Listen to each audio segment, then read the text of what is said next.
Okay, so let's unpack this. We are jumping into a slice of history today that basically installed the operating system for the modern world. Yeah, that is actually a really good way to put it. Right. We're doing a deep dive into AP European History Unit 4. Which is officially titled Scientific, Philosophical, and Political Developments. Which, I mean, it sounds a bit dry on paper, but honestly, this is the era where humanity decides to just stop looking backward for answers and starts looking forward. Exactly. And for anyone out there who is, sweating the AP exam, don't let the dates fool you. We're covering roughly 1648 to 1815. It's a relatively short window historically. It is, but the College Board absolutely loved this stuff. It weighs a massive 10 to 15% on your final score. Because the stakes here are incredibly high. We're trying to answer one central, massive question today. What happens when reason kicks tradition off the throne as Europe's primary intellectual authority? That's the mission.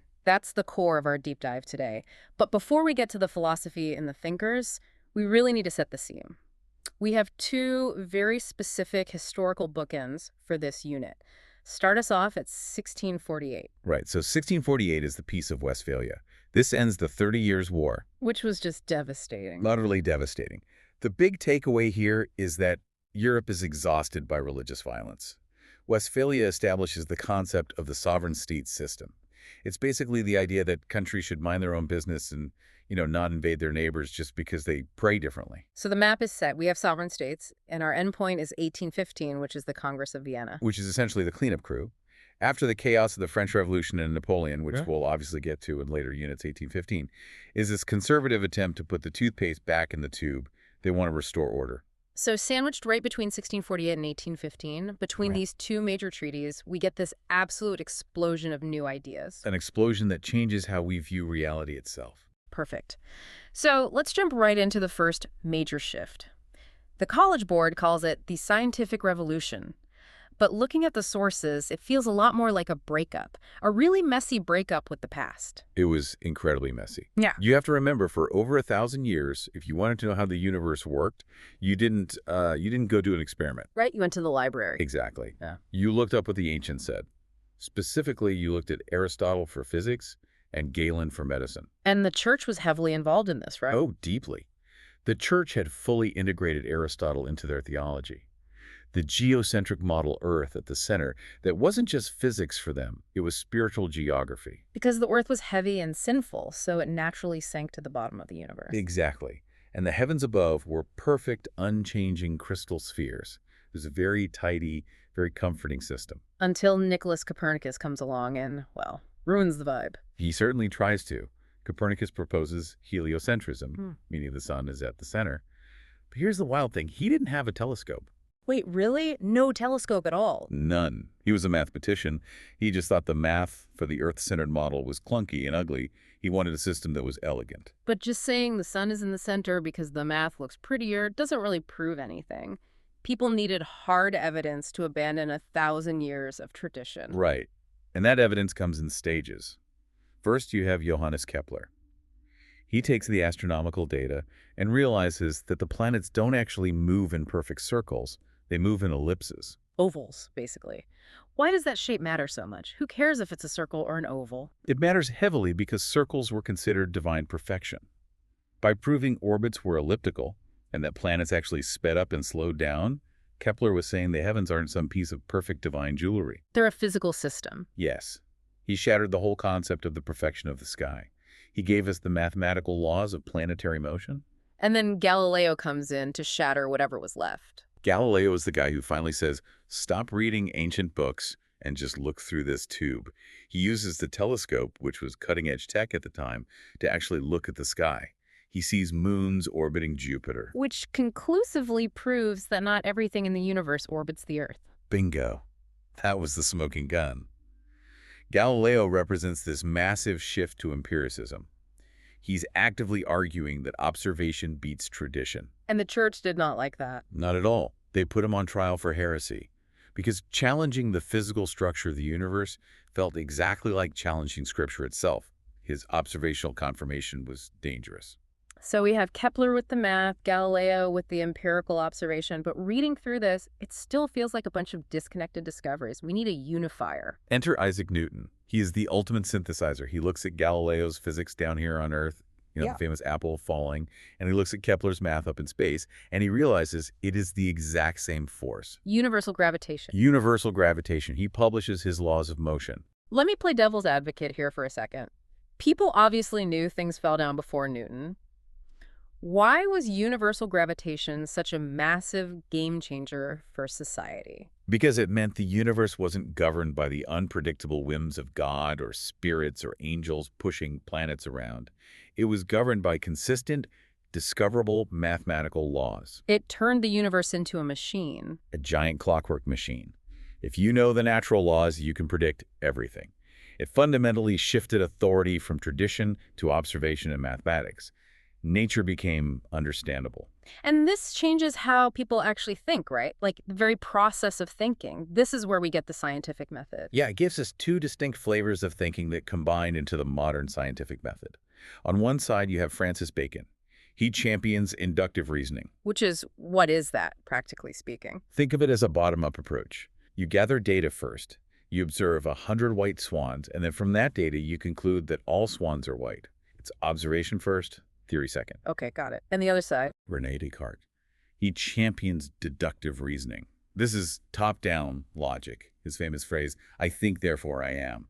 He starts with a known, undeniable truth and uses strict logic to deduce the rest of reality. So when you combine Bacon's hands-on experimentation with Descartes' rigorous logic, you get the scientific method. Exactly. Observation and rational theory working together. And they institutionalize this, too. You see the rise of scientific academies like the Royal Society in England giving institutional support to this new way of thinking.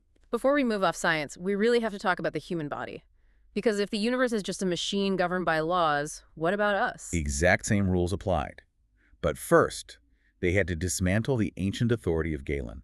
Galen taught this humoral theory that health was all about balancing 4 humors in the body. Blood, yellow bile, black bile, and phlegm. Which just sounds vile. Vile and dangerous. If you were sick, they assumed you had a literal imbalance, like too much blood, so they would just drain your blood. Leeches and lancets. Just awful. It took guys like Paracelsus to finally say, maybe we should use chemicals and minerals to treat disease, rejecting the humors entirely. And then Andreas Vesalius, who actually went in and dissected human cadavers to map our anatomy correctly. Disproving Galen's anatomy, which was mostly based on apes and pigs, right? Exactly. And then you have William Harvey. He figured out that the heart was a pump. Which seems so obvious to us now. It does, but Harvey, proving that the heart is a mechanical pump and that blood circulates in a single system, was incredibly revolutionary. It removed the mystical mystery from life and made the human body a mechanism. Now, I do want to throw in a little reality check here for you listening. We're making this sound like everyone just woke up one day in 1700 and became a perfectly rational atheist scientist. Oh, absolutely not. That is a crucial nuance for the AP exam. This is not a light switch. Isaac Newton, the absolute genius of physics, wrote way more about biblical prophecy and alchemy than he ever did about gravity. He was literally trying to turn lead into gold in his lab. Yeah, he was an alchemist. And Kepler cast horoscopes as a court mathematician. The transition was messy. These natural philosophers were often deeply religious. They just thought that by understanding the clock, they were honoring the clockmaker. Okay, so we've essentially installed the software of reason into the physical world. Slice 2 of our deep dive is what happens when people try to install that exact same software into human society. The age of reason. The Enlightenment. This is the bridge. Thinkers looked at Newton's orderly, predictable universe, and they asked a very dangerous question. If nature follows rational laws, why doesn't our government? Why do we have messy, arbitrary kings when we could have order? Right. And the heavy hitter who answers this is John Locke. Locke is the crucial bridge between the scientific revolution and the political one. Locke argues that just like there are natural laws of gravity, there are natural rights for humans: life, liberty, and property. And by doing that, he fundamentally changes the job description of a king. Completely. Before Locke, the king ruled by divine right. Because God said so, end of story. Locke argues for the social contract. Government only exists because we, the people, consent to be governed in exchange for the protection of our natural rights. And if the government fails to protect those rights, Then the contract is void, and the people have the duty to revolt. That idea right there is the intellectual dynamite that will eventually blow up the entire Atlantic world. But Locke wasn't the only one trying to engineer a better system. We also have Jean-Jacques Rousseau expanding on that social contract, and Baron de Montesquieu, who kind of plays the role of the mechanic. Montesquieu looks at the problem of tyranny and offers a structural, mechanical solution: separation of powers. He says, don't trust one guy with all the power. Split it among branches so they check and balance each other. It's a very Newtonian way to design a government. Very mechanical. And then you have Voltaire. The master of sass. Truly, Voltaire wasn't building a system like Locke or Montesquieu. He was attacking the abuses of the current one. He heavily championed religious toleration and free speech. He notoriously criticized the fanaticism and authority of the Catholic Church. He was a deist. Deism is this idea of the clockmaker god. God builds the universe, winds it up with natural laws, and then walks away. God doesn't interfere. So Voltaire thought organized religion was mostly just superstition holding humanity back. And some thinkers took it even further, moving toward outright atheism, like Diderot and D'Holbach. Yes, the critique of traditional authority was ruthless. But not everyone was on this cold logic train. We definitely see some pushback in the sources. We do. David Hume, the Scottish philosopher, actually used reason to be skeptical of reason itself. He questioned whether we could really know anything for sure, heavily critiquing the idea of miracles because they couldn't be empirically sensed. And on a more grassroots level, you get a counter-reaction in religion. Right, the rise of private piety, things like Methodism in England and German pietism. These movements essentially said, forget the cold, rational theology. We want a warm, emotional connection with God. So as the intellectual elites got more rational, the masses often sought more emotional religious experiences. Now, we really can't talk about liberty without talking about the economy, because at this time, the state controlled your wallet just as much as your rights. The old economic system was mercantilism. The state controlled trade, hoarded gold, and basically treated the global economy like a pie that wasn't growing. If I want a bigger piece, I have to take yours. And then Adam Smith walks in with The Wealth of Nations. 1776. And he completely flips the script. He argues for laissez-faire economics, literally, let it be. Free market theory. Yes. He says that if you just let individuals pursue their own selfish greed, the invisible hand of supply and demand will allocate resources vastly better than any king or government bureaucrat ever could. He wasn't the very first to think this way, though. The outline mentions the physiocrats. Right. The physiocrats were French reformers. They were the ones who first argued that government should just let the economy alone. They believed agriculture, not gold, was the true source of wealth. They definitely paved the way for Adam Smith. I want to make sure we highlight one more crucial voice here, because usually when these Enlightenment guys talked about universal rights, they really just meant universal rights for men. It is a massive blind spot. Right. But you had thinkers like Cesare Beccaria applying reason to criminal justice, arguing against torture and the death penalty, saying the certainty of punishment matters more than the severity. Right, but what about women's rights? That brings us to Mary Wollstonecraft. She was brilliant because she used the Enlightenment's own weapons against it. Rousseau had argued that women were naturally suited to just domestic roles. And she pushed back hard. She argued that if all humans have reason, and women are human, then women have reason and deserve the exact same rights. She said women only appeared inferior because they were systematically denied education. So we have all these massive revolutionary ideas circulating. But how do they actually spread? It's not like they could just tweet them out. They had something arguably better for deep conversation. Coffee houses. They were literally called penny universities. Because you'd pay a penny for a coffee. Exactly. You pay a penny, get a coffee, and you could sit there for hours debating Locke's social contract with merchants, writers, whoever was there. It was a mixing of classes. And for the more elite crowds. The salons. These were often hosted by brilliant, wealthy women in their private drawing rooms in Paris. This is where the heavy-hitting philosophers mixed with the aristocracy. And crucial to this entire public sphere was Denis Diderot's Encyclopédie. Which was basically the internet before the internet. 72,000 articles. Diderot wanted to compile all human knowledge, but he wrote it with a very specific rational spin.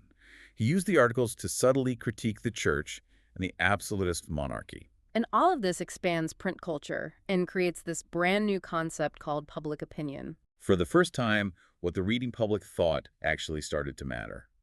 Okay, so the intellectual landscape is shifting wildly, but what about the physical landscape? Let's move to slice 3, the demographic, social, and cultural transformations. Because the numbers we see in this unit are just staggering. They really are. Between 1700 and 1800, Europe's population absolutely explodes. We're talking going from about 120 million to roughly 190 million people. Was it just that people were having more babies? Surprisingly, no. The birth rate stayed pretty steady. What changed was the death rate. It crashed. The bubonic plague essentially disappears from Western Europe. And we get new food sources. The Columbian Exchange is still paying dividends, specifically with the potato. I always say we vastly underestimate the potato in history. It was the ultimate superfood for the 18th century peasant. High calorie, incredibly easy to grow in poor soil. It prevented mass famines. Plus, you start seeing the very beginnings of preventative medicine.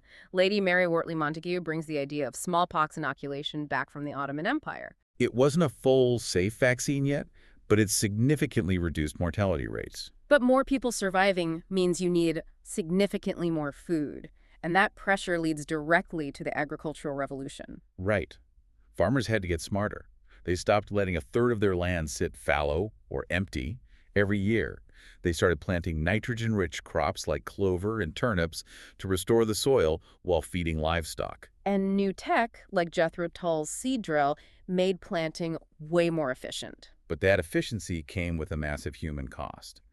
This is where we have to discuss the Enclosure Acts. Right, this is a huge turning point. In England, these rich landowners started literally fencing off the common lands that peasants had used for centuries to graze their animals. They privatized it.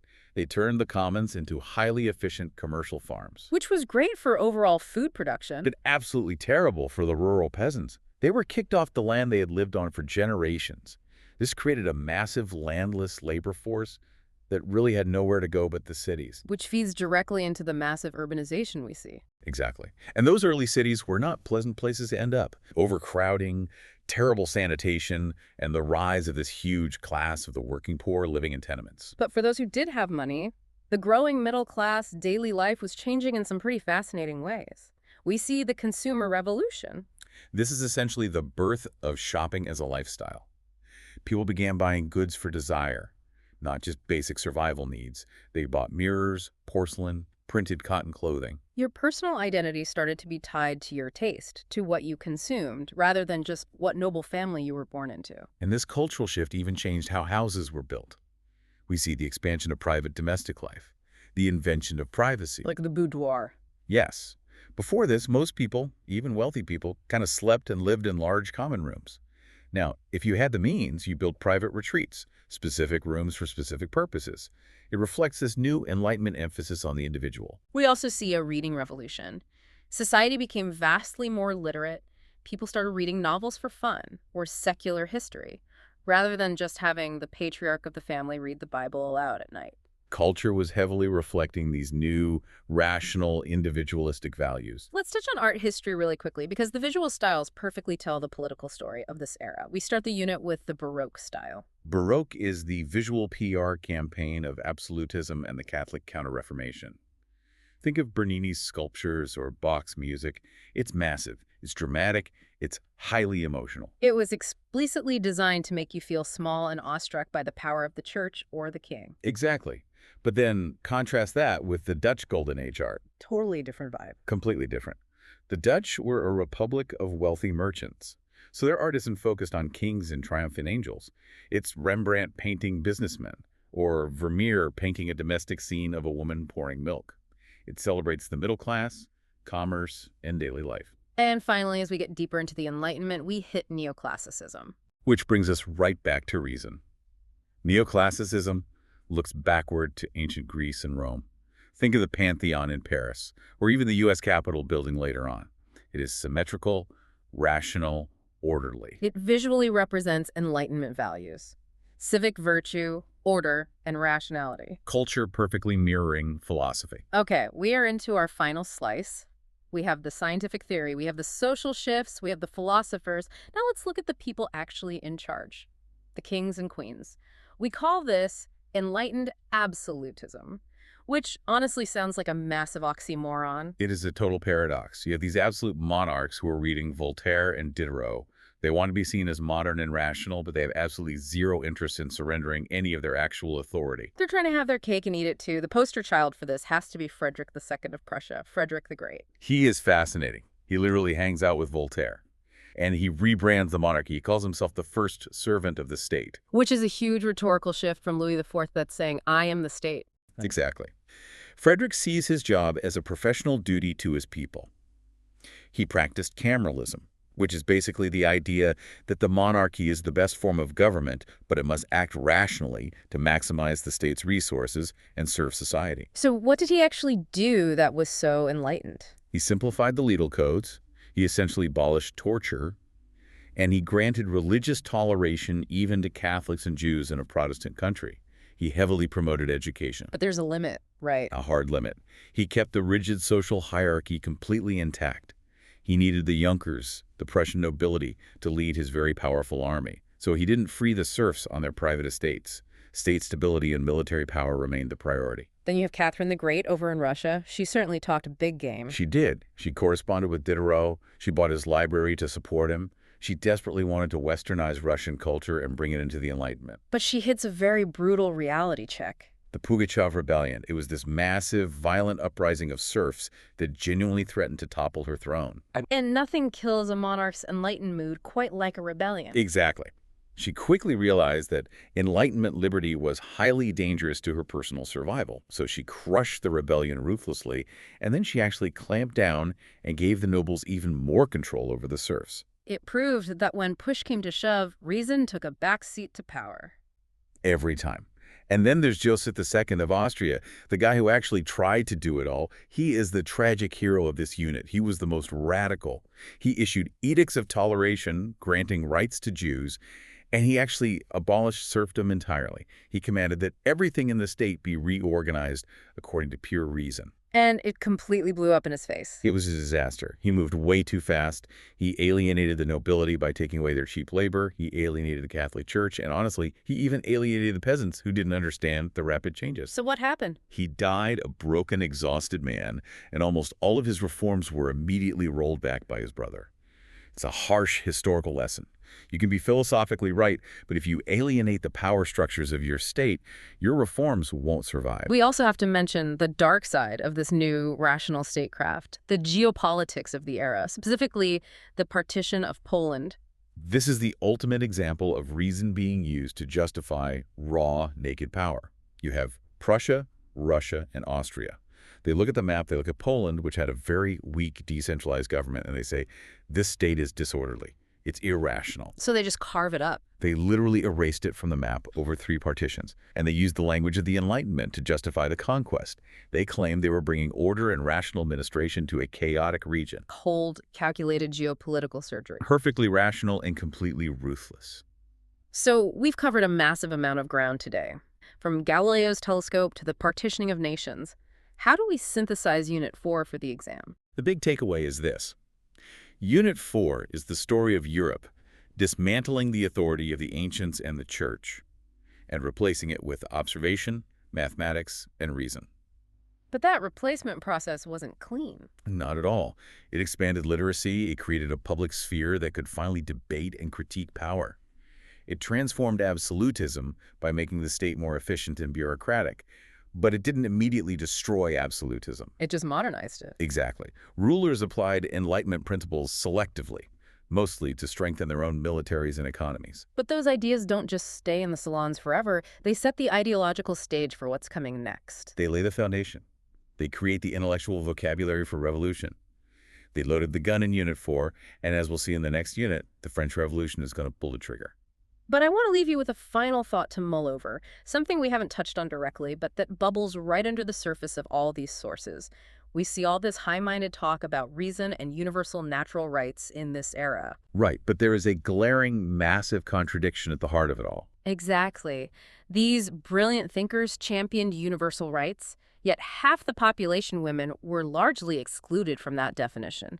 They talked endlessly about liberty and property, but the global economy funding these coffeehouses was fueled by colonial extraction and chattel slavery. And the enlightened monarchs used the very language of reason to justify building more efficient autocratic police states. So the provocative question you have to ask yourself is this.